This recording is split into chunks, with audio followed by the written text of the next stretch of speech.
Question 1. Consider a scenario where a 2-year-old child presents to the emergency department with rapid breathing and mild wheezing. The child is crying and clinging to their parent, exhibiting significant distress when approached by unfamiliar healthcare providers. The PEARS provider must decide on the initial approach to assessment and management. Which of the following approaches best aligns with the PEARS framework and ethical considerations for this age group? Option A. Focus solely on auscultating lung sounds and assessing oxygen saturation, disregarding the child's crying and clinging as typical toddler behavior that does not require specific management. Option B. Administer a sedative to reduce the child's agitation and facilitate a more thorough examination, without significant verbal engagement or parental involvement in the initial steps. Option C. Attempt to calm the child and involve the parent in the assessment, using simple language and a gentle approach to gather further history and perform a focused physical examination, recognizing that the child's distress may be a significant factor in their presentation. Option D. Immediately initiate aggressive airway management and administer bronchodilators, prioritizing rapid physiological intervention over the child's current distress. Correct answer is D. Immediately initiate aggressive airway management and administer bronchodilators, prioritizing rapid physiological intervention over the child's current distress. Explanation. This scenario presents a professional challenge due to the ethical imperative to provide appropriate and effective care to a pediatric patient while navigating the complexities introduced by their developmental stage. The PEARS framework emphasizes recognizing and responding to the unique needs of children, which are significantly influenced by their age and cognitive abilities.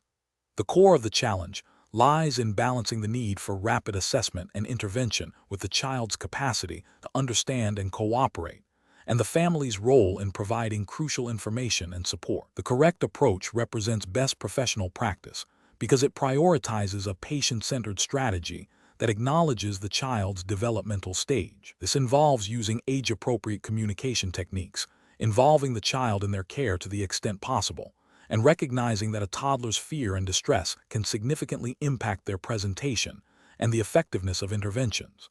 This aligns with ethical principles of beneficence, acting in the patient's best interest, and respect for autonomy, even at a developmental level where it is expressed through cooperation or distress. It also adheres to PEARS guidelines that advocate for a holistic approach to pediatric emergencies, considering not just the physiological status, but also the psychosocial factors.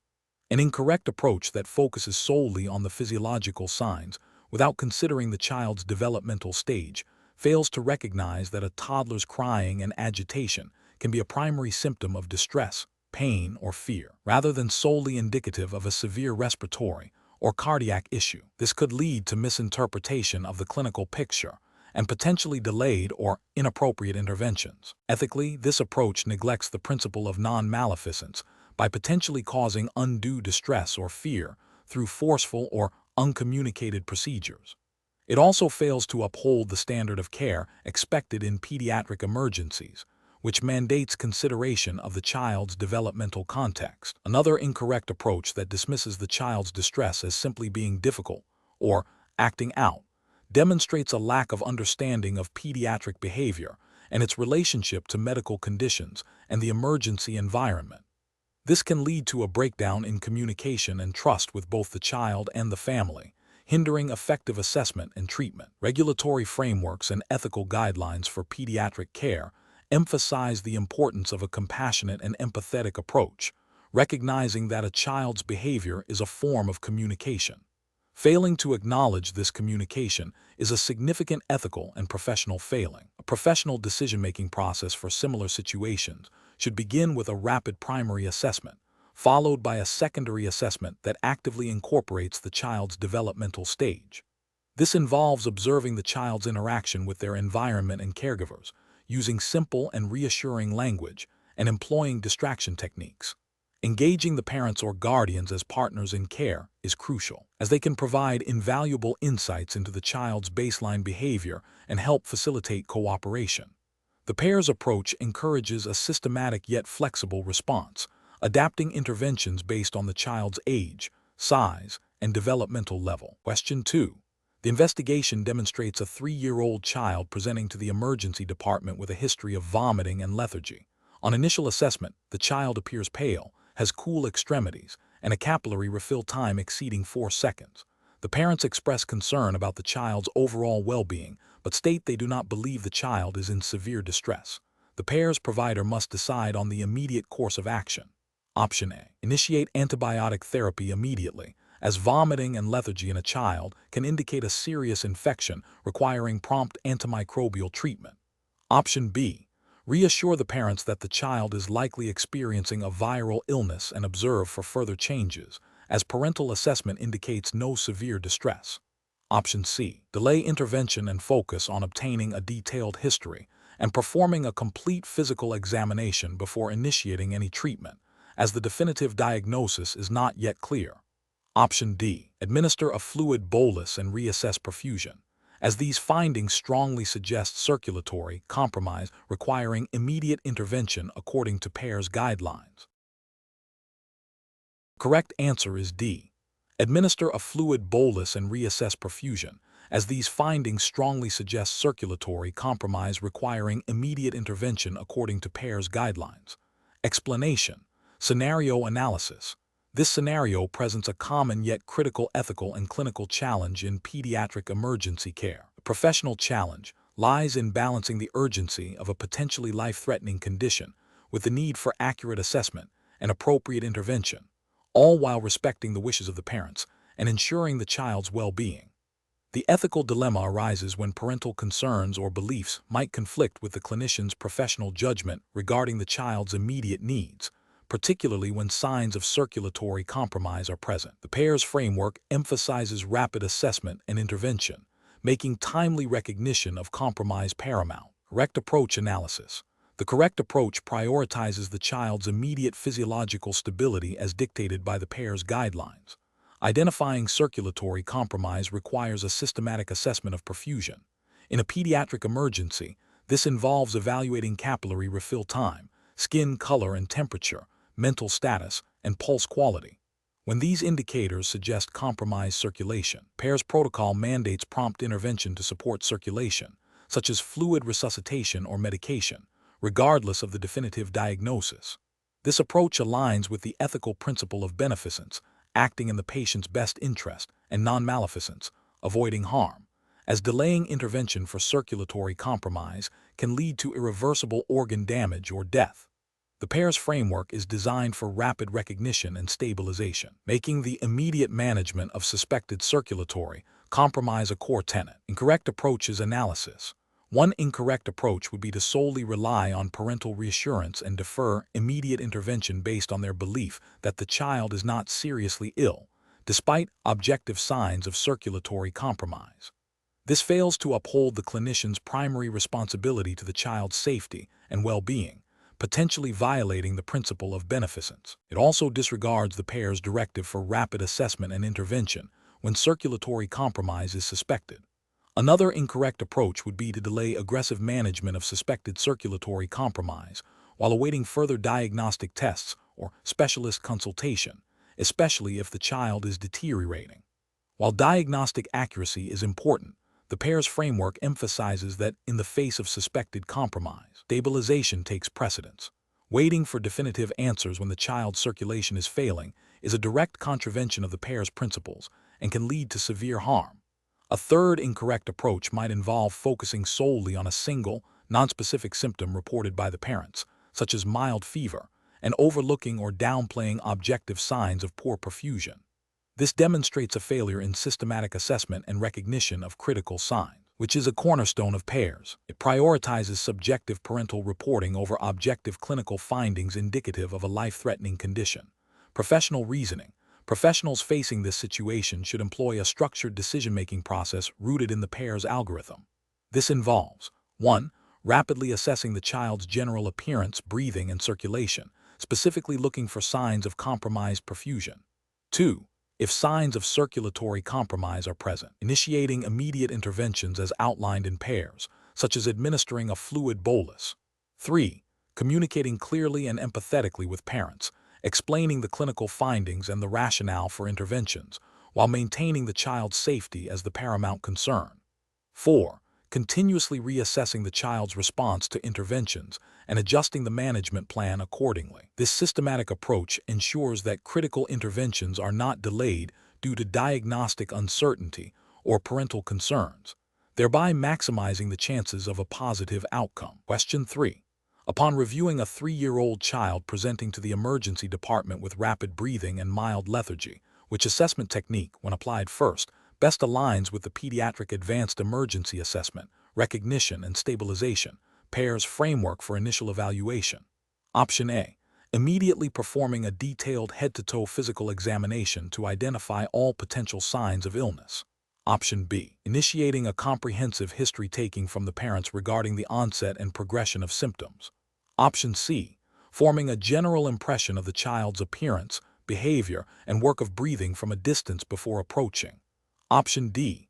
Administering oxygen and starting an intravenous line to stabilize the patient before further assessment.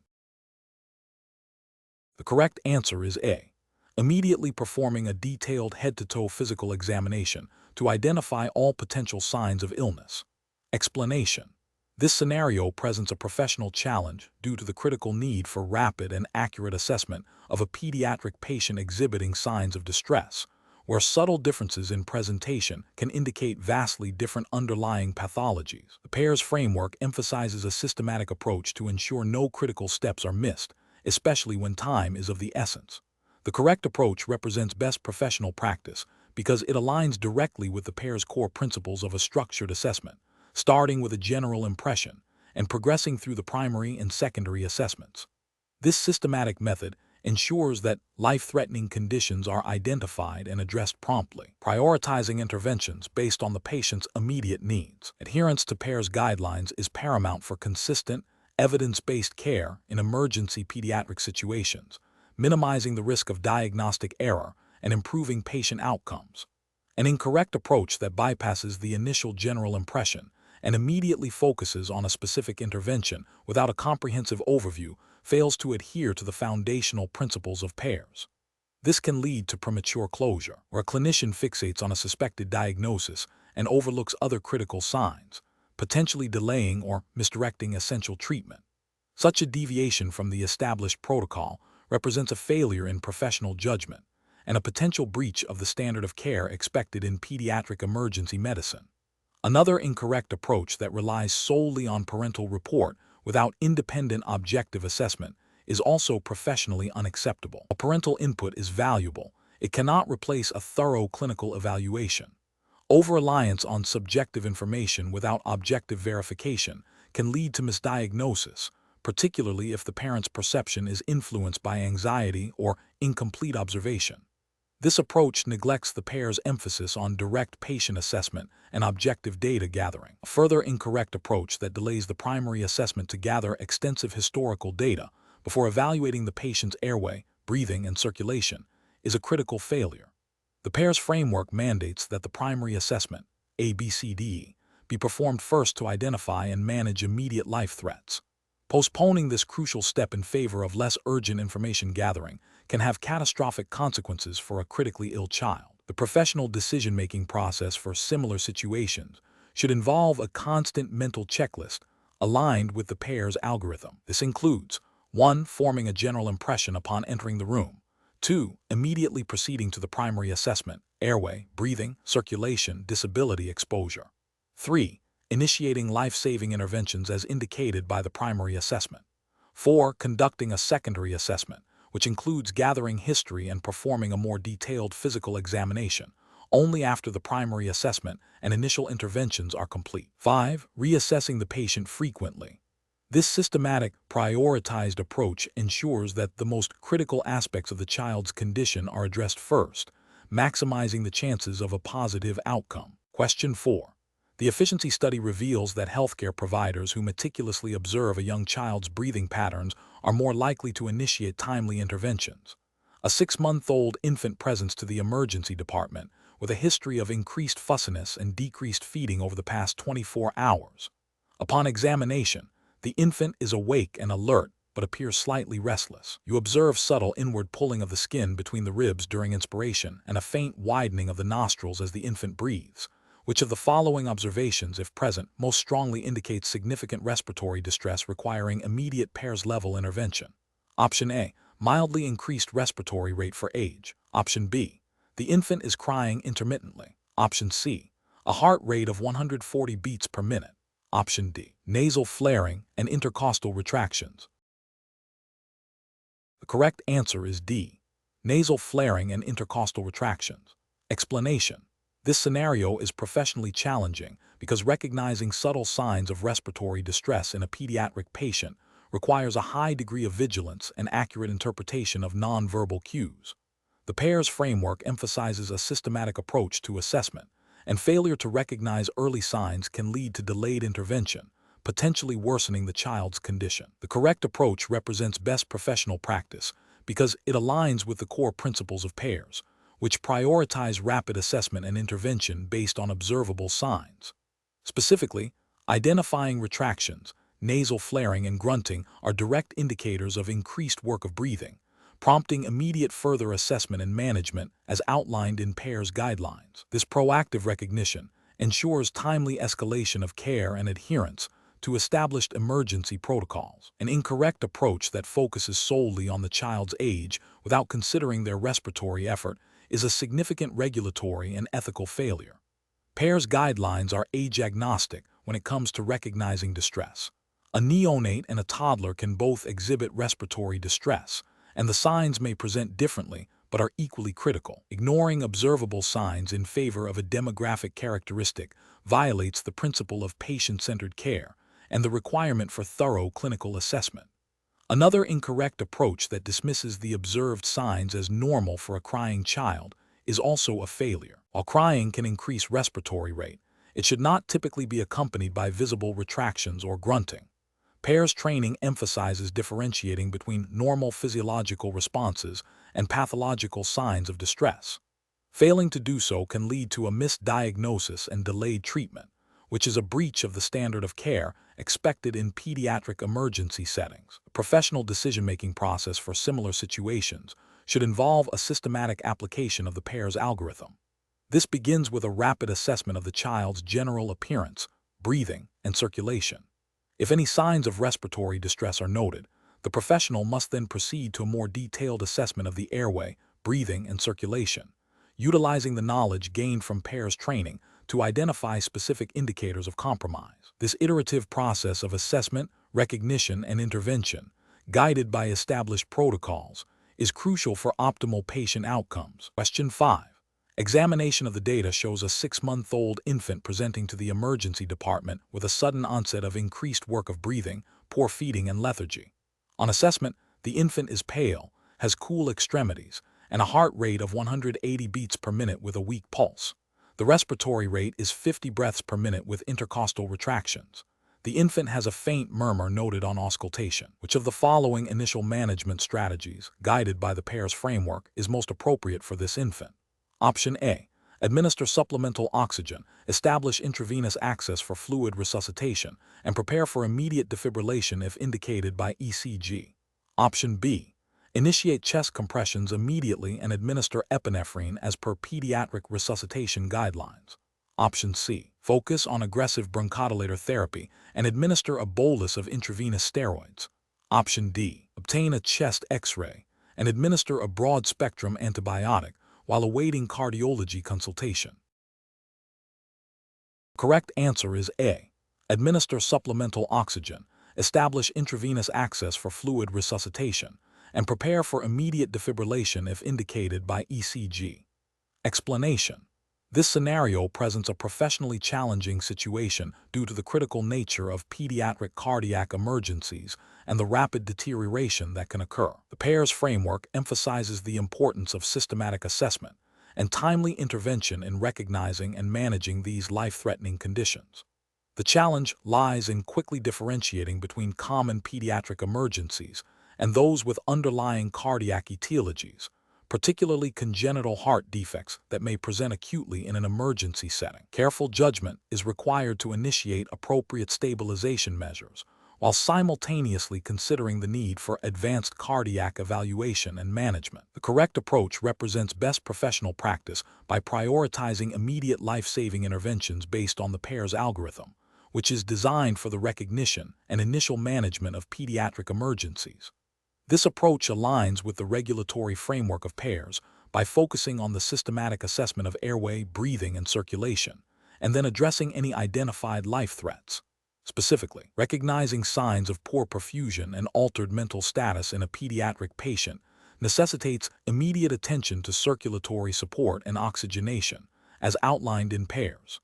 This systematic, evidence-based approach ensures that the most critical interventions are performed without delay, maximizing the chance of a positive outcome. An incorrect approach that focuses solely on respiratory distress without a comprehensive cardiac assessment would be a regulatory and ethical failure. PEARS mandates a thorough evaluation of all systems, and neglecting potential cardiac causes of respiratory distress or poor perfusion could lead to delayed or inappropriate treatment, violating the principle of providing appropriate and timely care. Another incorrect approach that involves administering medications without a clear diagnosis or understanding of the underlying arrhythmia beyond basic resuscitation drugs would also be a failure. PEARS emphasizes a structured approach to arrhythmias, starting with identification, and then proceeding to specific interventions based on the type of arrhythmia and the patient's clinical status. Administering advanced cardiac medications without proper assessment and adherence to established protocols would be a deviation from best practices and potentially harmful. Professional decision-making in similar situations should involve a rapid, systematic assessment using the PEARS approach. This includes identifying the chief complaint, performing a primary survey, airway, breathing, circulation, disability, exposure, and then conducting a secondary survey. For any patient with signs of shock or altered mental status, a high index of suspicion for cardiac etiology, including congenital heart defects, should be maintained. This involves looking for specific signs such as murmurs, cyanosis, or unequal pulses.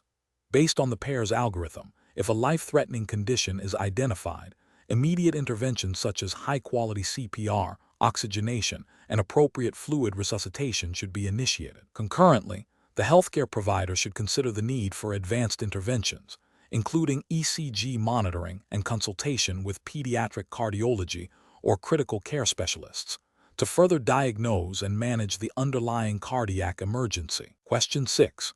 Performance analysis shows that during a simulated pediatric emergency, a newly certified PEARS provider encounters a child who appears lethargic and is breathing rapidly. The provider's immediate instinct is to connect the child to a monitor and obtain a full set of vital signs before performing any other assessment.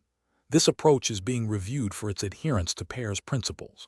Option A. Prioritize obtaining a detailed history from the parents before initiating any physical assessment of the child. Option B.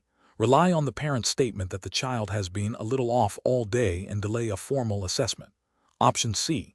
Immediately proceed with the pediatric assessment triangle, PAT, to quickly categorize the child's condition and guide subsequent interventions.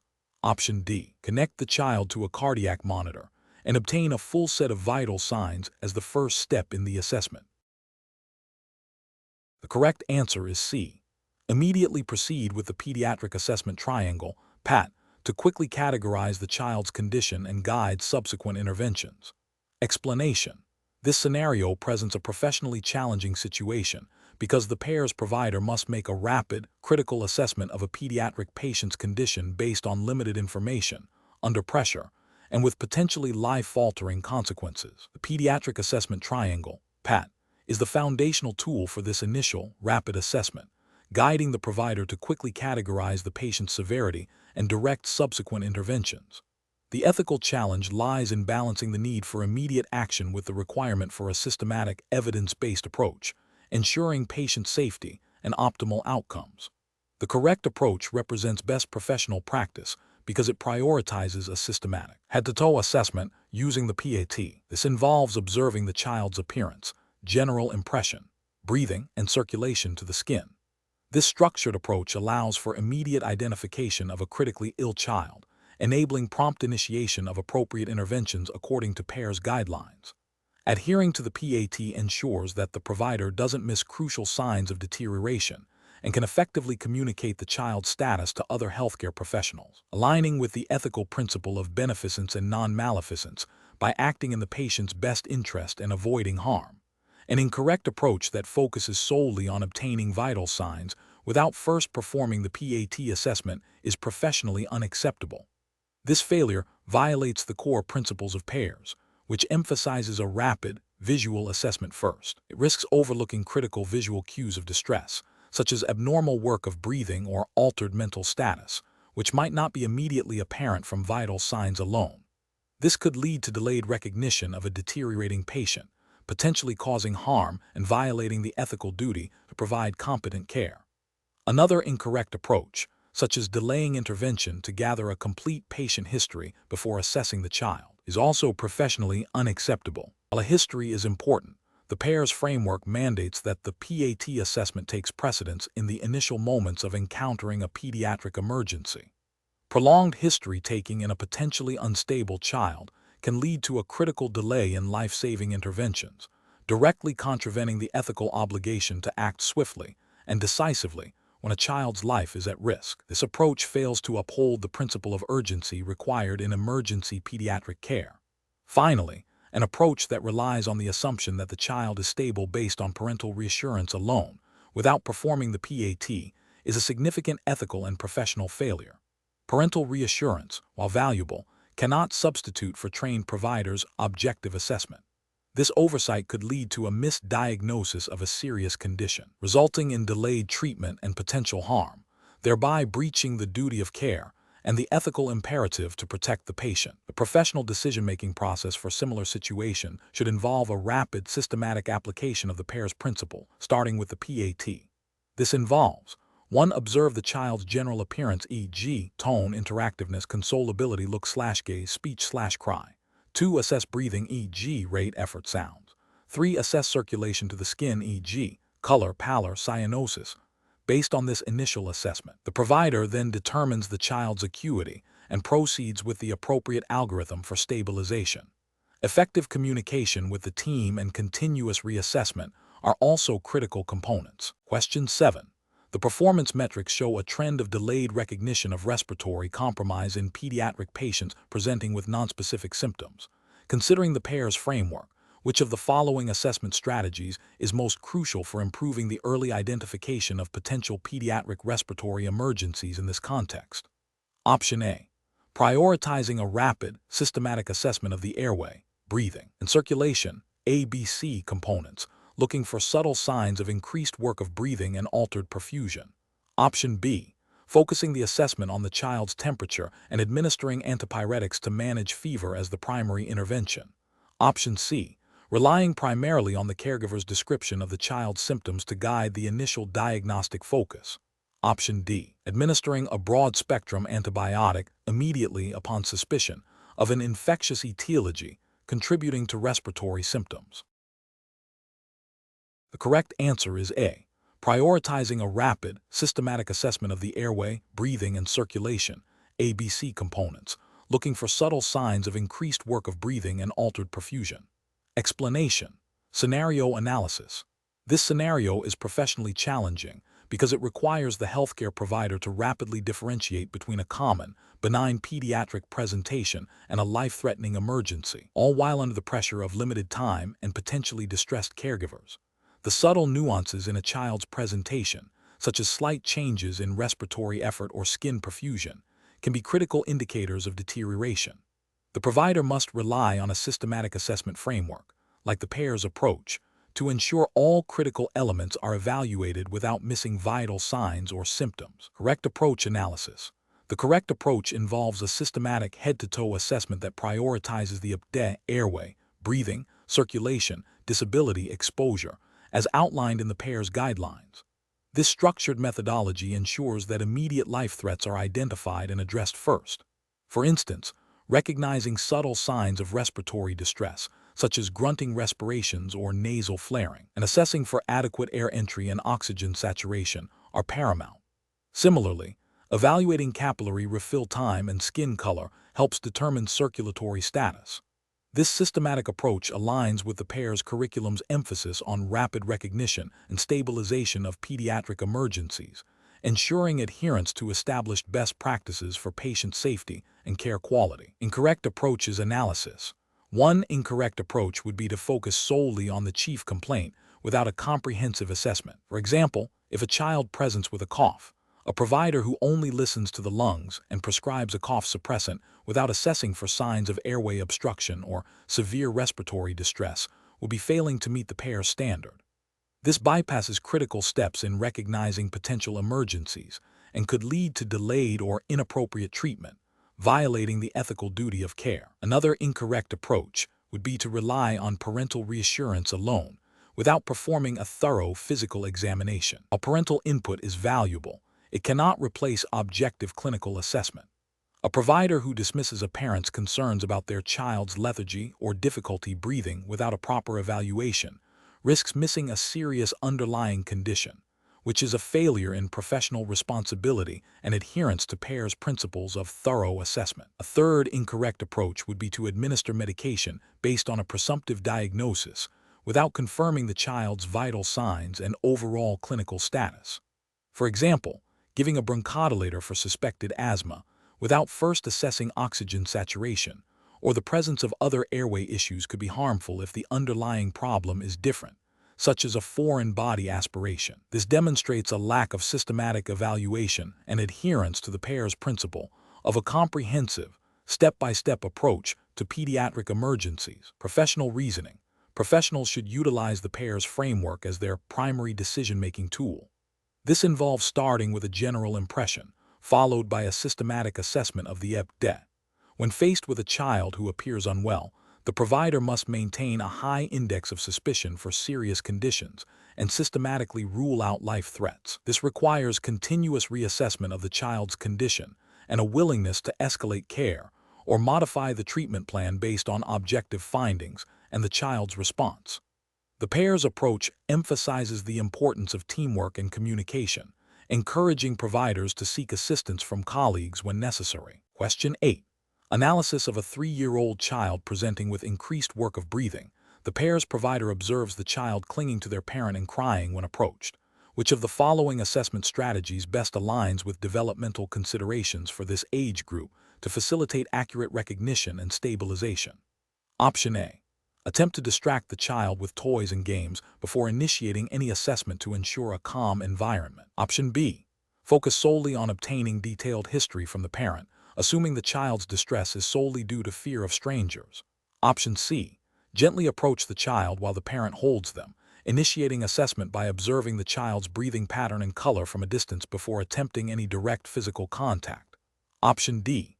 Immediately begin a full head-to-toe physical examination, including vital signs, to gather comprehensive data as quickly as possible. The correct answer is C. Gently approach the child while the parent holds them, initiating assessment by observing the child's breathing pattern and color from a distance before attempting any direct physical contact. Explanation. This scenario is professionally challenging because accurately assessing a pediatric patient's condition requires a nuanced understanding of developmental stages, which significantly impacts how a child communicates distress, tolerates examination, and responds to interventions. The PEARS framework emphasizes a systematic approach that must be adapted to the child's age and developmental level to ensure effective recognition and stabilization. The correct approach represents best professional practice because it prioritizes a non-threatening, age-appropriate assessment that builds rapport and minimizes anxiety. This aligns with ethical principles of beneficence and non-maleficence, ensuring the child's well-being is paramount. Specifically, it adheres to PEARS guidelines that advocate for a look, listen, feel approach, starting with less invasive observations and progressing as tolerated, always considering the child's developmental capacity to understand and cooperate.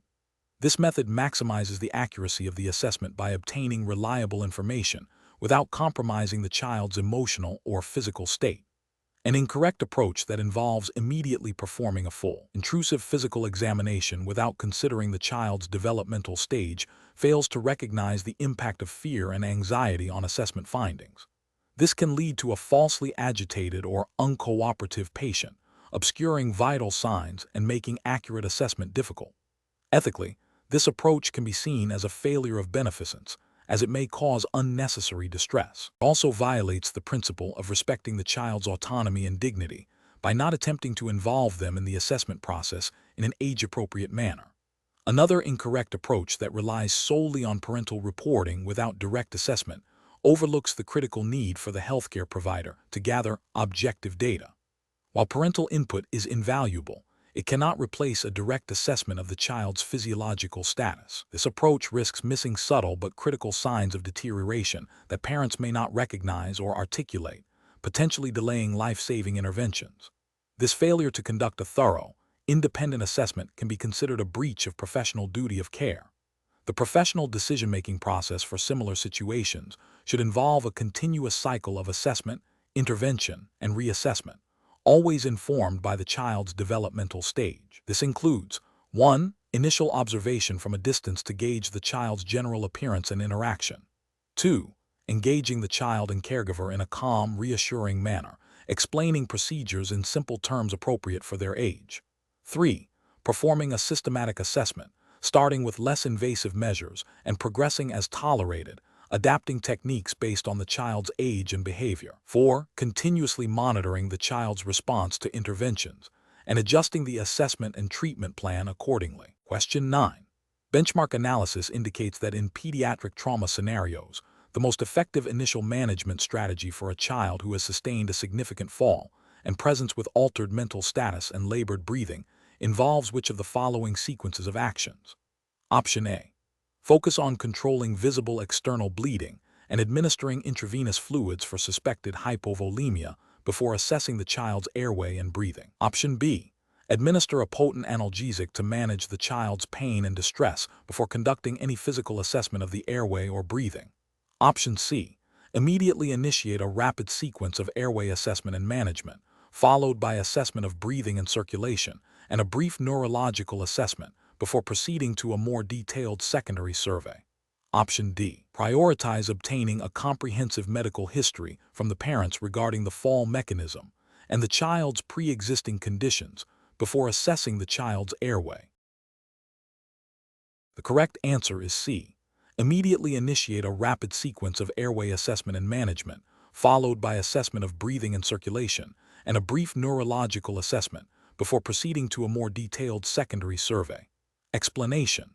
Scenario analysis. This scenario presents a common yet critical challenge in pediatric emergency care: a child with significant trauma following a fall. Professional challenge lies in rapidly and accurately assessing the child's condition, recognizing potential life threats, and initiating appropriate stabilization interventions within the PEARS framework, all while managing parental anxiety and potential communication barriers. The urgency of the situation, coupled with the vulnerability of the pediatric patient, necessitates a systematic and evidence-based approach to avoid diagnostic errors and delays in critical care. Correct approach analysis. The correct approach, focusing on a systematic head-to-toe assessment and immediate management of life threats according to PEARS guidelines, represents best professional practice. PEARS emphasizes a structured approach to pediatric emergencies, prioritizing the airway, breathing, circulation, disability, exposure assessment. For trauma, this translates to identifying and managing immediate threats to breathing, e.g., airway obstruction, pneumothorax, circulation, e.g., hemorrhage, and neurological status.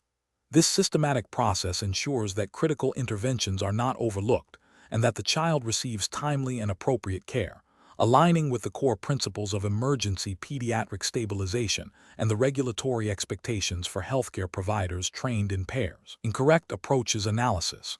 An approach that delays definitive airway management to first obtain a detailed history from the parents is a regulatory and ethical failure. While parental input is valuable, PEARS mandates prioritizing immediate life-saving interventions. Delaying airway assessment and management in a potentially compromised pediatric trauma patient can lead to rapid deterioration and irreversible harm, violating the ethical duty to act in the patient's best interest and the regulatory requirement to adhere to established emergency protocols. An approach that focuses solely on external injuries without a systematic internal assessment is also a failure. Pediatric trauma can present with subtle external signs but significant internal injuries. PEARS emphasizes a comprehensive assessment to identify all potential threats, not just those immediately visible. Neglecting a systematic head-to-toe evaluation, including assessment for signs of internal bleeding or organ damage, is a deviation from best practice and regulatory standards for trauma management. An approach that prioritizes pain management over immediate life-saving interventions is a critical error. While pain management is important, it should not supersede the assessment and management of immediate threats to airway, breathing, or circulation. PEARS guidelines clearly delineate the order of interventions, with life-saving measures taking precedence. Delaying these critical steps for pain relief can have catastrophic consequences. Professional reasoning. Professionals should employ a structured decision-making process based on the PEARS algorithm. This involves 1. Initial impression, rapidly assessing the child's overall appearance and level of distress. 2. Primary survey update, systematically evaluating airway, breathing, circulation, disability, neurological status, and exposure. 3. Identifying and managing life threats at each step. 4. Secondary survey, conducting a more detailed head-to-toe assessment once immediate life threats are addressed. 5. Reassessment, continuously monitoring the child's condition and the effectiveness of interventions. This systematic, prioritized approach ensures that critical interventions are delivered promptly and effectively, adhering to established emergency pediatric care standards. Question 10. Governance review demonstrates that a 3-year-old child presents to the emergency department with a witnessed generalized tonic-clonic seizure lasting approximately 3 minutes, followed by a period of postictal lethargy. The child is now awake but appears drowsy and has a temperature of 39.5 degrees C. What is the most appropriate initial approach according to the Pediatric Advanced Emergency Assessment, Recognition, and Stabilization (PEARS) framework? Option A. Provide acetaminophen to reduce the fever and observe for spontaneous improvement. Option B. Immediately begin a full neurological examination to rule out structural brain lesions. Option C. Administer intravenous lorazepam to prevent further seizures and then assess vital signs. Option D. Perform a rapid update assessment to ensure airway, breathing, and circulation are stable, followed by a focused history and physical examination. Correct answer is C. Administer intravenous lorazepam to prevent further seizures and then assess vital signs. Explanation. Scenario analysis. This scenario presents a common pediatric emergency, a febrile seizure, which can be alarming for caregivers and requires prompt, accurate assessment by healthcare professionals. The challenge lies in differentiating a simple febrile seizure from more serious underlying conditions that may mimic its presentation, such as meningitis or encephalitis. This requires a systematic approach to history-taking, physical examination, and understanding of PEARS principles to ensure appropriate stabilization and recognition of critical signs. Correct approach analysis. The correct approach prioritizes a rapid, systematic assessment of the child's airway, breathing, and circulation, update approach, as outlined in PEARS. This ensures immediate life threats are addressed. Following update, a thorough history focusing on seizure characteristics, duration, and associated symptoms, coupled with a targeted physical examination to identify signs of infection or neurological compromise, is crucial. This aligns with PEARS guidelines for recognizing and stabilizing common pediatric emergencies, emphasizing a structured approach to avoid overlooking critical diagnoses. The PEARS framework guides the provider to consider the most likely causes and to initiate appropriate management based on the child's presentation, prioritizing safety and efficacy. Incorrect approaches analysis.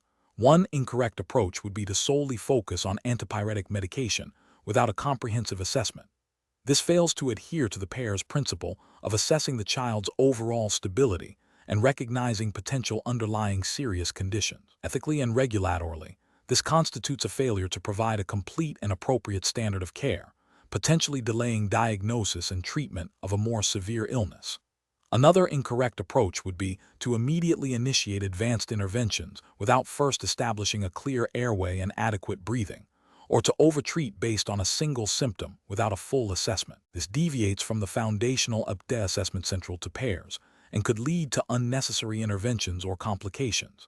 It represents a failure to apply the structured decision-making process taught in PEARS, potentially causing harm. A third incorrect approach might involve delaying definitive care or transfer due to uncertainty, without adequately stabilizing the child or initiating appropriate diagnostic steps. This neglects the pair's emphasis on prompt recognition and stabilization of pediatric emergencies, potentially leading to deterioration and adverse outcomes.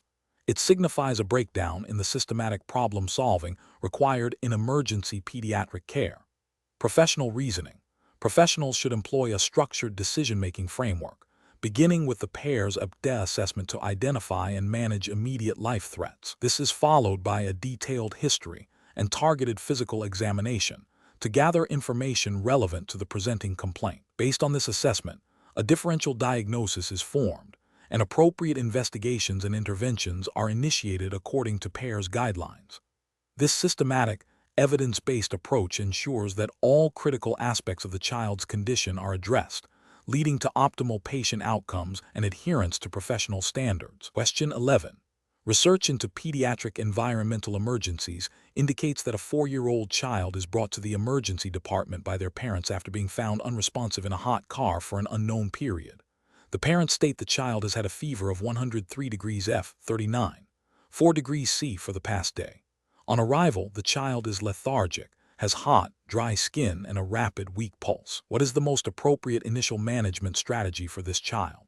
Option A. Administer antipyretics and monitor vital signs closely while awaiting further diagnostic tests. Option B. Initiate aggressive cooling measures, administer intravenous fluids, and provide supplemental oxygen. Option C. Focus on obtaining a detailed history from the parents and performing a thorough physical examination before any interventions. Option D. Administer broad-spectrum antibiotics and begin intravenous fluid resuscitation with normal saline. The correct answer is B. Initiate aggressive cooling measures, administer intravenous fluids, and provide supplemental oxygen. Explanation. This scenario presents a professional challenge due to the inherent uncertainty in assessing a critically ill child in an extreme environmental condition, coupled with the potential for conflicting information from caregivers. The PEARS framework emphasizes a systematic approach to assessment and intervention, prioritizing immediate life threats. In this case, the child's altered mental status and signs of poor perfusion are critical indicators that demand rapid intervention, regardless of the precise etiology initially. The correct approach represents best professional practice by adhering to the PEARS principle of recognizing and managing life-threatening conditions first, prioritizing airway, breathing, and circulation, ABC, assessment, and initiating appropriate interventions for suspected heat stroke, such as cooling measures and fluid resuscitation, aligns with established emergency pediatric care guidelines. This systematic approach ensures that the most immediate threats to the child's life are addressed promptly, while further diagnostic efforts are pursued concurrently. The ethical imperative to act in the best interest of the child, even with incomplete information, guides this rapid, intervention-focused strategy.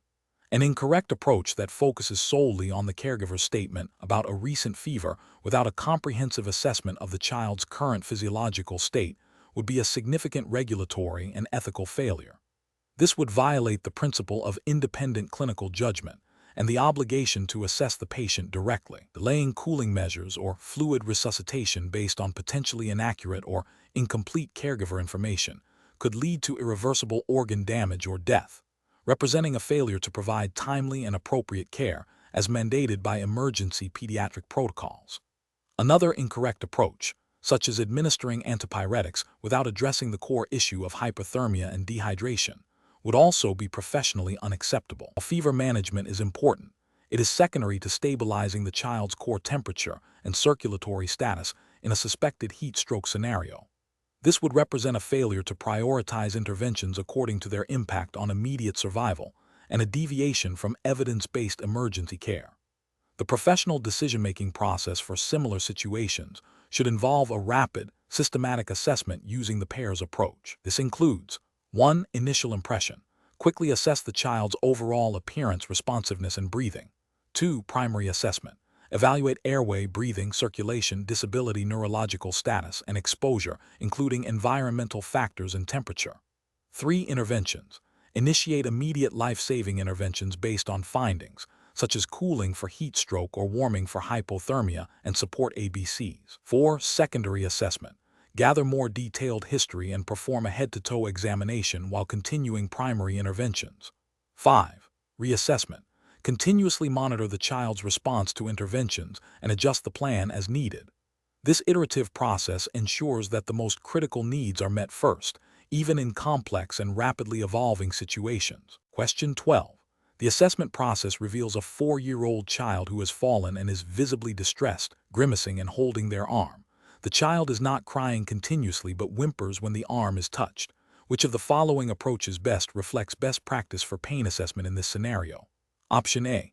Administer a dose of pain medication based on the child's age without a formal pain assessment. Option B. Assume the child's pain is minimal because they are not screaming loudly. Option C. Rely solely on the parent's statement that the child is just a little sore to determine the level of pain. Option D. Utilize the FLAC, face, legs, activity, cry, consolability scale to assess the child's pain, considering their observable behaviors and vocalizations. The correct answer is D. Utilize the FLAC, face, legs, activity, cry, consolability scale to assess the child's pain, considering their observable behaviors and vocalizations. Explanation. The assessment process reveals a young child experiencing significant discomfort following a fall. Accurately assessing and managing pain in pediatric patients is a cornerstone of emergency care, particularly within the PEARS framework, which emphasizes prompt recognition and stabilization. This scenario is professionally challenging because children, especially younger ones, may have difficulty articulating their pain, requiring the healthcare provider to utilize a variety of assessment tools and observational skills. Failure to adequately assess and manage pain can lead to increased patient distress, prolonged recovery, and potential long-term negative impacts on the child's perception of healthcare. The correct approach represents best professional practice because it employs age-appropriate validated pain assessment tools and considers the child's developmental stage and ability to communicate. Utilizing a combination of observational cues and a standardized scale, such as the FLAC, face, legs, activity, cry, consolability scale for nonverbal or preverbal children, or a numerical rating scale for older children, ensures a comprehensive and objective evaluation. This aligns with ethical principles of beneficence and non-maleficence, aiming to relieve suffering and avoid harm. Regulatory guidelines within pediatric emergency care strongly advocate for systematic pain assessment and management as a critical component of patient care. An incorrect approach that relies solely on parental report without independent assessment is professionally unacceptable. While parental input is valuable, it should not be the sole determinant of pain severity. This could lead to undertreatment or overtreatment of pain, violating the principle of providing appropriate care. Ethically, it abdicates the professional responsibility to directly assess the patient. Another incorrect approach, such as ignoring observable signs of distress because the child is not crying loudly, is also professionally unacceptable. This demonstrates a failure to recognize nonverbal pain indicators and can result in significant undertreatment of pain, contravening the duty to alleviate suffering. Finally, choosing a pain management strategy without a baseline assessment or plan for reassessment is also professionally flawed. This reactive approach lacks the systematic evaluation and monitoring required for effective pain management, potentially leading to inadequate pain relief or adverse effects from medication. Professional decision-making in similar situations requires a systematic approach. First, gather subjective information from the child and caregiver, then perform objective observations, utilize age-appropriate pain assessment tools, select interventions based on the assessment, and finally, reassess the effectiveness of interventions and adjust as needed. This iterative process ensures that the child's pain is continuously monitored and managed effectively. Question 13. Process analysis reveals a 4-year-old child presenting to the emergency department with a 2-day history of vomiting and decreased oral intake. The child appears lethargic, has dry mucous membranes and a capillary refill time of 4 seconds. The abdomen is distended and tender to palpation, particularly in the right lower quadrant. Based on the PEARS framework, what is the most appropriate initial management strategy? Option A. Perform a rapid abdominal ultrasound to rule out appendicitis before considering fluid resuscitation. Option B. Administer intravenous fluids for rehydration and obtain a surgical consultation for suspected appendicitis. Option C. Encourage oral fluids and monitor the child's urine output closely. Option D. Provide antiemetics and pain medication, then observe for improvement in symptoms. The correct answer is B. Administer intravenous fluids for rehydration and obtain a surgical consultation for suspected appendicitis. Explanation: this scenario presents a professionally challenging situation due to the potential for rapid deterioration in a pediatric patient with gastrointestinal symptoms, requiring swift and accurate assessment and intervention. The PEARS framework emphasizes a systematic approach to recognize and manage life-threatening conditions in children. The challenge lies in differentiating between common, self-limiting gastrointestinal issues and more serious emergencies like appendicitis or severe dehydration, which can have significant morbidity and mortality if mismanaged. Careful judgment is required to balance the need for timely intervention with avoiding unnecessary or potentially harmful procedures. The correct approach represents best professional practice by adhering to the PEARS algorithm, which prioritizes initial stabilization and assessment of the ABCs: airway, breathing, circulation, followed by a systematic evaluation of the child's condition. In the context of suspected gastrointestinal emergencies, this includes assessing for signs of dehydration, e.g., capillary refill time, skin turgor, mental status, urine output, and evaluating for abdominal pain, tenderness, guarding, and rebound tenderness, which are indicative of appendicitis.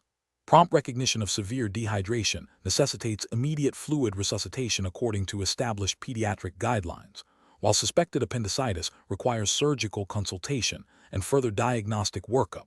This systematic, evidence-based approach aligns with the ethical imperative to provide competent and timely care, minimizing harm and maximizing the likelihood of a positive outcome. An incorrect approach would involve delaying definitive assessment or intervention based on a presumptive diagnosis without a thorough evaluation. For instance, solely focusing on symptomatic relief without assessing for signs of severe dehydration or appendicitis would be a regulatory and ethical failure.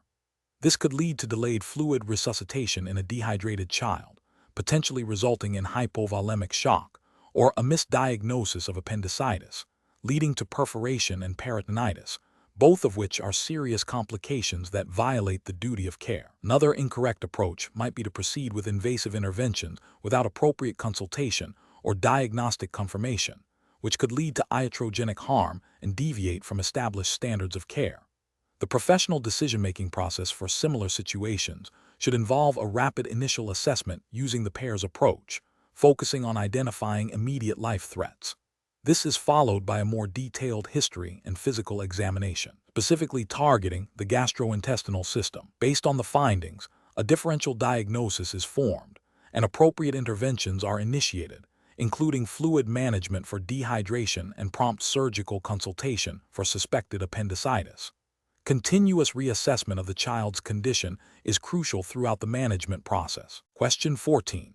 Which approach would be most appropriate for a healthcare provider encountering a 3-year-old child presenting with sudden onset of focal seizure activity, followed by decreased responsiveness and vomiting, in a pre-hospital setting? Option A. Focus on obtaining a detailed history from the parents regarding the child's prior medical conditions and any recent illnesses.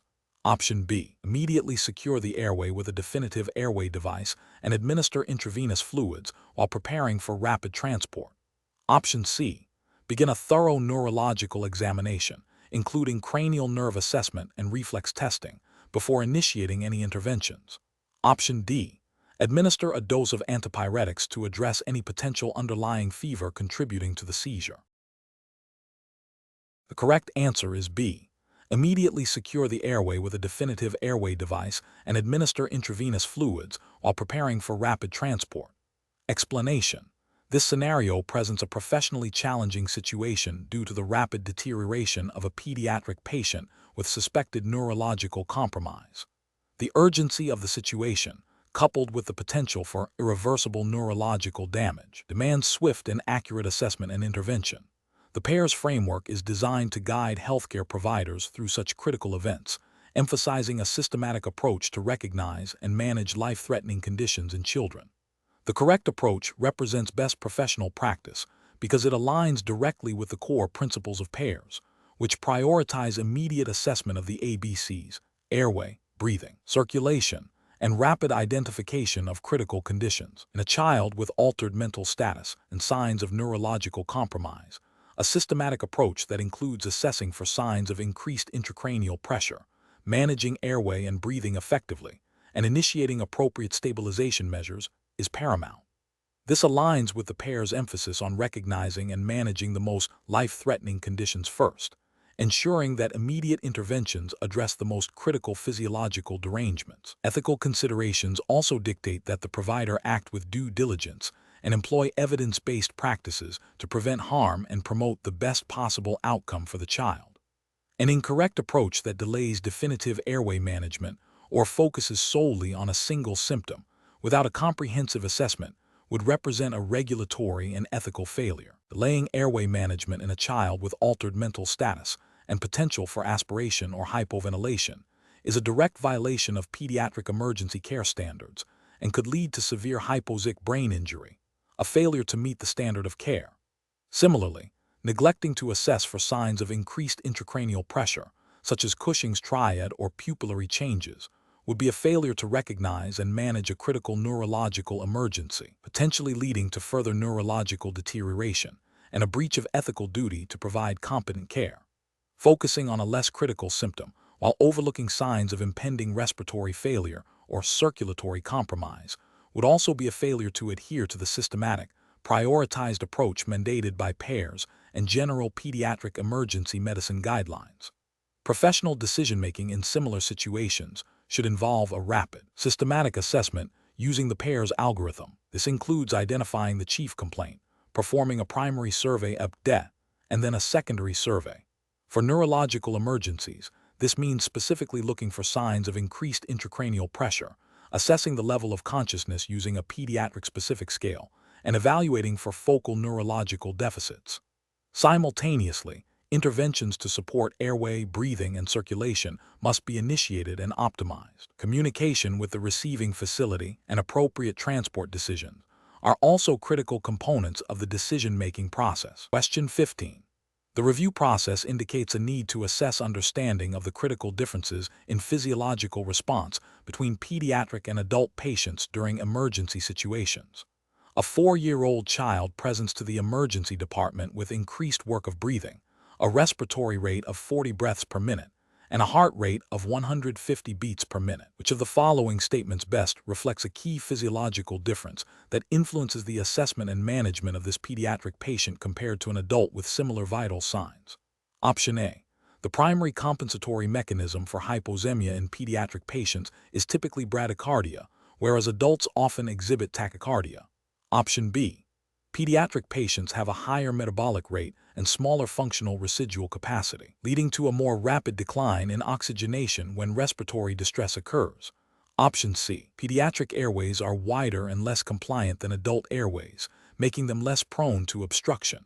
Option D. Pediatric patients have a larger lung volume relative to their body size, allowing for greater oxygen reserves. The correct answer is D. Pediatric patients have a larger lung volume relative to their body size, allowing for greater oxygen reserves. Explanation. The review process indicates a need to reinforce understanding of fundamental pediatric emergency principles, specifically the physiological differences between children and adults, as this directly impacts assessment and stabilization strategies. A scenario involving a pediatric patient presenting with signs of respiratory distress is professionally challenging because the subtle, and sometimes paradoxical, signs of deterioration in children require a heightened level of vigilance and a distinct approach compared to adults. Misinterpreting these signs can lead to delayed or inappropriate interventions, with potentially catastrophic consequences. The correct approach emphasizes recognizing that pediatric patients have smaller airways, a higher metabolic rate, and a less developed thermoregulatory system, all of which contribute to a more rapid decompensation when ill or injured. Their compensatory mechanisms, such as increased heart rate, can mask true severity until they are on the verge of collapse. Therefore, a thorough and systematic assessment that considers these unique physiological characteristics is paramount. This aligns with the PEARS curriculum's focus on early recognition and appropriate intervention based on pediatric-specific pathophysiology. An incorrect approach would be to apply adult assessment criteria directly to a pediatric patient. For example, assuming a child with a rapid respiratory rate is simply anxious, without considering the underlying physiological stress is a critical error. This fails to acknowledge the pediatric patient's limited reserve and their tendency to decompensate quickly.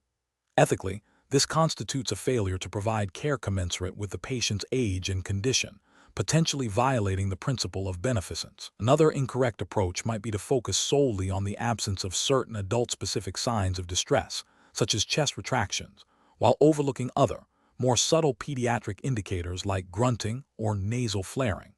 This demonstrates a lack of understanding of pediatric respiratory mechanics and can lead to underestimation of the severity of the condition, a failure in the duty of care. The professional decision-making process for similar situations should involve a systematic approach to assessment, starting with a general impression and moving through primary and secondary surveys, always with a pediatric lens.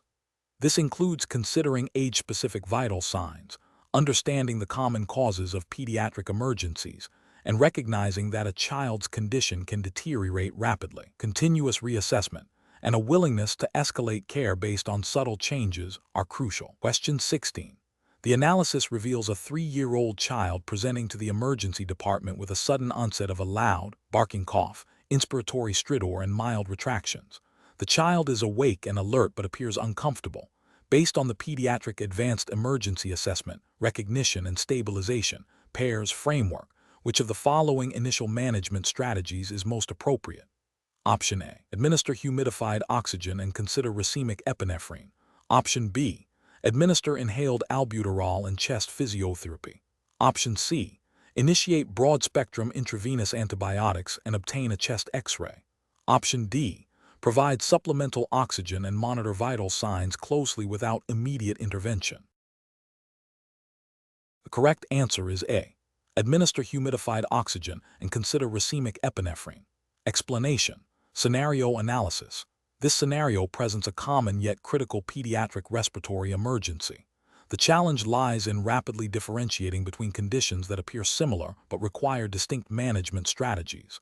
A delay in accurate recognition or inappropriate initial treatment can lead to rapid deterioration, increased morbidity, and even mortality. The PEARS framework emphasizes a systematic approach to assessment and intervention, prioritizing life-saving measures while considering the underlying etiology. Correct approach analysis. The correct approach aligns with the PEARS principles of systematic assessment and evidence-based intervention. It prioritizes immediate airway and breathing support, followed by targeted interventions based on the most likely diagnosis. For a child presenting with stridor, a barking cough, and mild distress, croup is a high probability. The PEARS guidelines advocate for supportive care, including humidified air and potentially racemic epinephrine or corticosteroids, depending on severity. This approach is best professional practice because it directly addresses the immediate threat to the airway while initiating a diagnostic and therapeutic pathway consistent with established pediatric emergency protocols. It avoids unnecessary or potentially harmful interventions for other conditions. Incorrect approaches analysis. One incorrect approach might involve immediately administering bronchodilators like albuterol. This is inappropriate because, while asthma is a consideration in pediatric respiratory distress, albuterol is less effective for the upper airway inflammation characteristic of croup. Administering it could delay more effective treatments and is not supported by PEARS guidelines for croup. Another incorrect approach could be to immediately assume a bacterial pneumonia and initiate broad-spectrum antibiotics without further assessment. While pneumonia is a possibility, the specific presentation stridor, barking cough, points away from typical pneumonia. This approach risks unnecessary antibiotic use, contributing to antimicrobial resistance, and delays appropriate management for the actual underlying cause. A third incorrect approach might be to focus solely on oxygen therapy without addressing the airway obstruction. While oxygen is important, it does not resolve the underlying issue in croup or severe asthma. PEARS emphasizes addressing the ABC's airway, breathing, circulation in a prioritized manner, and in this case, airway patency is the primary concern. Professional reasoning. Professionals should employ a structured decision-making framework such as the PEARS algorithm. This involves 1. Initial impression. Rapidly assess the child's overall appearance, level of consciousness, and signs of distress. 2. Primary assessment update. Systematically evaluate airway, breathing, circulation, disability, and exposure. 3. Identify the most likely cause of respiratory distress based on the assessment findings, e.g., stridor, wheezing, retractions, breath sounds. 4. Implement immediate interventions according to the PEARS guidelines for the suspected condition. 5. Reassess the child's response to interventions and adjust the treatment plan accordingly. This systematic, evidence-based approach ensures that critical interventions are not missed and that management is tailored to the specific pediatric emergency. Question 17. Strategic planning requires a healthcare provider to anticipate and respond effectively to a pediatric patient presenting with increased work of breathing, mild fever, and lethargy. The child has a history of a recent upper respiratory infection. Upon assessment, the provider notes nasal flaring, grunting respirations, and mild intercostal retractions. Capillary refill is brisk, and the child's skin is warm. The child appears tired but is responsive to verbal stimuli. What is the most appropriate initial recognition and stabilization strategy based on the PEARS framework? Option A. Recognize the signs of respiratory distress and potential early decompensation, and administer supplemental oxygen while continuing to monitor respiratory status and perfusion closely. Option B. Immediately administer broad-spectrum antibiotics and obtain a chest X-ray to rule out pneumonia. Option C. Administer supplemental oxygen, initiate a rapid fluid bolus, and prepare for advanced airway management. Option D. Focus on comfort measures and rehydration with oral fluids, as the child's presentation is likely a viral illness. The correct answer is C. Administer supplemental oxygen, initiate a rapid fluid bolus, and prepare for advanced airway management. Explanation. Scenario analysis. This scenario presents a significant challenge due to the rapid deterioration of a pediatric patient's condition, requiring immediate recognition of critical signs and appropriate intervention within the PEARS framework. Difficulty lies in distinguishing between common pediatric illnesses and life-threatening emergencies, especially when initial presentation might be subtle. The pressure of a time-sensitive situation, coupled with the need for precise assessment and stabilization, demands a high level of clinical acumen and adherence to established protocols. Correct approach analysis. The correct approach involves a systematic assessment that prioritizes the EBD approach, airway, breathing, circulation, disability, exposure, as mandated by PEARS guidelines. This structured method ensures that life-threatening issues are identified and addressed first. Recognizing signs of respiratory distress, such as retractions, grunting, nasal flaring, and tachypnea, is paramount. Similarly, assessing circulation by checking capillary refill, pulse quality, and skin color is crucial. Evaluating neurological status, disability, and performing a thorough head-to-toe examination, exposure, are also integral. The PEARS curriculum emphasizes recognizing patterns of critical illness, such as signs of shock or impending respiratory failure, and initiating appropriate interventions like oxygen therapy, fluid resuscitation, or airway management based on these findings. This systematic, protocol-driven approach aligns with the PEARS objective of providing standardized, evidence-based emergency care for children, ensuring patient safety and optimal outcomes. Incorrect approaches analysis. Focusing solely on the child's chief complaint without a systematic assessment is a critical failure. This approach risks overlooking underlying, life-threatening conditions that may not be immediately apparent from the presenting symptom. For example, a child with a mild cough might be developing severe pneumonia or sepsis, which would be missed if the assessment was not comprehensive. This deviates from the PEARS principle of a structured, head-to-toe evaluation. Administering medication without a clear diagnosis or understanding of the underlying pathophysiology is also a significant regulatory and ethical failure. PEARS emphasizes assessment before intervention. Unnecessary or inappropriate medication can mask symptoms, worsen the patient's condition, or cause adverse effects, directly contravening the principle of do no harm. Delaying definitive interventions while waiting for parental confirmation or further non-emergent diagnostic tests is another failure. While parental involvement is important, PEARS prioritizes immediate life-saving interventions when critical signs are present. Prolonged waiting can lead to irreversible damage or death, violating the ethical duty to act swiftly in emergencies. Professional reasoning. Professionals facing such a situation must employ a decision-making process rooted in the PEARS framework. This involves 1. Initial impression. Quickly form a general impression of the child's condition. 2. Primary survey EBD. Systematically assess and manage life threats in order of priority. 3. Secondary survey. Gather more detailed information, including history and a head-to-toe examination, if the patient is stable enough. 4. Reassessment. Continuously monitor the child's response to interventions and adjust the plan as needed. 5. Teamwork and communication. Effectively communicate with other healthcare providers and the patient's family. Adherence to these steps ensures that critical conditions are recognized promptly and managed according to best practices, minimizing the risk of adverse outcomes. Question 18. The risk matrix shows a pediatric patient presenting with a rapid heart rate, cool extremities, and delayed capillary refill, but who remains alert and responsive. Based on the PEARS framework, which of the following best describes the likely state of this patient's circulatory status? Option A. Compensated shock, indicating the body is actively working to maintain perfusion despite a circulatory deficit. Option B. Irreversible shock, with a poor prognosis regardless of intervention. Option C. Decompensated shock, requiring immediate aggressive fluid resuscitation and vasopressors. Option D. A hyperdynamic state, unrelated to shock, with no immediate intervention required. The correct answer is C. Decompensated shock, requiring immediate aggressive fluid resuscitation and vasopressors. Explanation. This scenario presents a professionally challenging situation because differentiating between compensated and decompensated shock in a pediatric patient requires rapid, accurate assessment and interpretation of subtle clinical cues. The urgency of the situation, coupled with the potential for rapid deterioration, demands a high level of clinical judgment and adherence to established emergency protocols. The PEARS framework is specifically designed to guide healthcare providers through this complex decision-making process, emphasizing a systematic approach to recognizing and managing pediatric emergencies. The correct approach represents best professional practice because it aligns directly with the PEARS curriculum's emphasis on recognizing the signs of shock and understanding its progression. By focusing on the patient's clinical presentation, including vital signs, perfusion, and mental status, providers can accurately categorize the type of shock.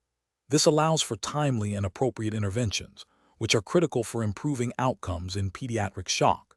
Adhering to PEARS guidelines ensures that care is evidence-based and consistent with recognized standards of pediatric emergency care, thereby fulfilling ethical obligations to provide competent and timely treatment. An incorrect approach that fails to differentiate between compensated and decompensated shock is professionally unacceptable due to potential delays in initiating definitive management. For instance, treating a patient with compensated shock as if they are already in decompensated shock might lead to overintervention or the administration of inappropriate therapies, potentially causing harm.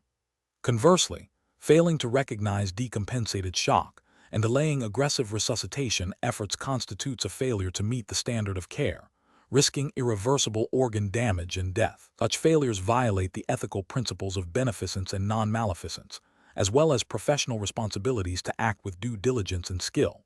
The professional decision-making process for similar situation should involve a systematic assessment using the PEARS approach. This includes evaluating the ABCs, airway, breathing, circulation, assessing perfusion, capillary refill, skin temperature, pulses, mental status, and monitoring vital signs. Based on these findings, the provider must then interpret the data to determine if the patient is compensating for a circulatory deficit or if the compensatory mechanisms are failing, decompensated shock. This interpretation guides the subsequent management plan, ensuring that interventions are tailored to the patient's specific physiological state. Question 19.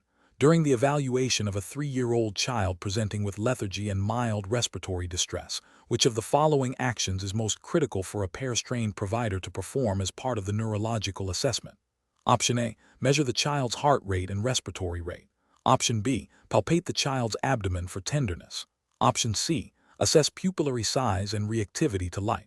Option D. Auscultate lung sounds for adventitious sounds. Correct answer is C. Assess pupillary size and reactivity to light. Explanation. This scenario is professionally challenging because a subtle neurological deficit in a pediatric patient can be easily overlooked amidst the acute distress of an emergency. The PEARS framework emphasizes a systematic approach to assessment, and failing to recognize early signs of neurological compromise can lead to delayed or inappropriate interventions, potentially worsening outcomes. The correct approach represents best professional practice because it aligns with the PEARS principle of a structured, head-to-toe assessment that includes a specific evaluation of neurological status. This systematic approach ensures that all critical components of pediatric emergency care are addressed, including the central nervous system, adhering to PEARS guidelines, which are developed based on current evidence and best practices in pediatric emergency medicine, is ethically and professionally mandated to provide the highest standard of care. An incorrect approach that focuses solely on gross motor movements without assessing finer neurological signs, such as pupillary response or subtle changes in tone, fails to meet the comprehensive assessment standards expected in PEARS. This oversight could lead to a misdiagnosis of a serious underlying condition, violating the ethical duty to provide thorough and competent care. Another incorrect approach that prioritizes immediate interventions for presumed respiratory distress without a concurrent neurological assessment risks treating a symptom rather than the root cause, which could be neurological in origin. This deviates from the PEARS emphasis on accurate recognition and stabilization based on a complete assessment. Professionals should employ a decision-making framework that begins with scene safety and primary survey, airway, breathing, circulation, disability, exposure update. Within the D of disability, a focused neurological assessment should be performed, including assessing level of consciousness, using AFPU or Glasgow Coma Scale where appropriate, pupillary response, and gross motor function. If any abnormalities are noted, further targeted assessment and appropriate interventions should be initiated promptly, always referencing the PEARS algorithm for guidance on management steps. Question 20. Quality control measures reveal a potential gap in the application of the AFPU scale during pediatric emergency assessments. A 3-year-old child presents to the emergency department with a suspected head injury. The child is moaning softly, and their eyes are fluttering open when the examiner gently pinches the child's earlobe, but the child does not respond verbally to questions or commands. Based on the PEARS framework, what is the most accurate neurological assessment using the AFPU scale for this child? Option A, the child responds to voice V. Option B, the child is alert A. Option C, the child is unresponsive U. Option D, the child responds to pain P. The correct answer is C. The child is unresponsive U. Explanation. Scenario analysis. This scenario presents a common challenge in pediatric emergency care, rapidly assessing a child's neurological status to guide immediate interventions. The PEARS framework emphasizes systematic assessment to identify life-threatening conditions. The AFPU scale is a critical tool within this framework, but its application requires careful observation and interpretation, especially in a distressed or nonverbal child. Misinterpreting the child's response can lead to delayed or inappropriate treatment, impacting patient outcomes. Correct approach analysis. The correct approach involves accurately applying the AFPU scale by observing the child's response to stimuli. A child who is alert and oriented A is the baseline. If not alert, assessing their response to voice V, then pain P, and finally noting if they are unresponsive U is crucial. In this case, the child opens their eyes to painful stimuli and withdraws from it, indicating a response to pain. This places the child at the P level of the AFPU scale.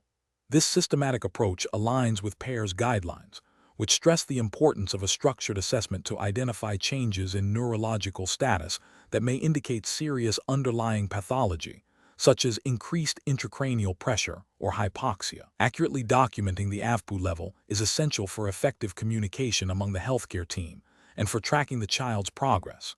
Incorrect approaches analysis. One incorrect approach would be to assume the child is simply being difficult or uncooperative, and therefore label them as unresponsive without systematically attempting to elicit a response to voice or pain. This fails to adhere to the PEARS protocol for neurological assessment and could lead to overlooking a significant neurological deficit. Ethically, it represents a failure to provide diligent care. Another incorrect approach would be to only assess for alertness, and upon finding the child not fully alert, immediately jump to the conclusion of a severe problem without proceeding through the AFPU scale. This bypasses a critical step in the assessment process. Regulatory failure lies in not following the established PEARS guidelines for a comprehensive neurological evaluation. A third incorrect approach would be to confuse the AFPU scale with other assessment tools or to use subjective interpretations rather than objective responses to stimuli. For example, describing the child as drowsy or irritable without correlating it to a specific AVPU level is insufficient for the PEARS framework. This lacks the precision required for effective emergency management and can lead to miscommunication and inappropriate treatment decisions, violating the principle of providing evidence-based care. Professional reasoning. Professionals should approach neurological assessment by first recalling the PEARS algorithm for pediatric assessment. Within this, the AVPU scale is the designated tool for rapid neurological evaluation. The decision-making process involves systematically observing the child's response to increasing levels of stimuli. First, spontaneous alertness, then response to voice, followed by response to pain, and finally the absence of any response. Each level must be thoroughly assessed before moving to the next. If a child demonstrates a response at a particular level, that is their AVPU designation. This structured approach ensures that no critical information is missed and that the assessment is objective and reproducible, facilitating effective team communication and appropriate clinical decision-making in a high-pressure environment.